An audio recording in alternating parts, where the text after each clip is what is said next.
আমরা ঐক্যবদ্ধভাবে লড়াই করব, বিগত দিনেও করেছি, আগামী দিনেও করব।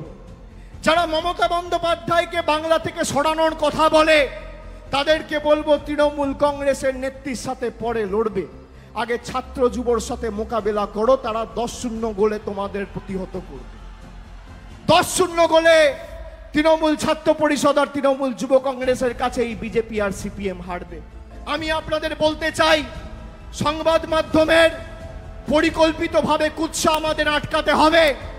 আমাদের লজ্জার যে 12 ক্লাস পাস করার পরে অনেক বাংলা জুড়ে অভিভাবক রয়েছেন, রেজাল্ট বেরোনোর পরেও ভর্তি প্রক্রিয়ায় কাল বিলম্ব হয়েছিল বলে আপনারা কিছুটা উদ্বিগ্ন হয়েছিলেন।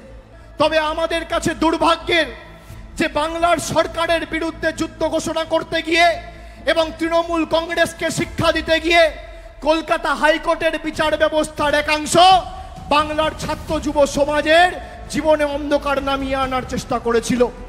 আমরা সুপ্রিম কোর্টে গিয়ে সেই অর্ডার স্টে করিয়ে সুপ্রিম কোর্টের অনুমতি যেদিন পেয়েছি 1 ঘন্টার মধ্যে সরকার প্রক্রিয়া চালু করেছে।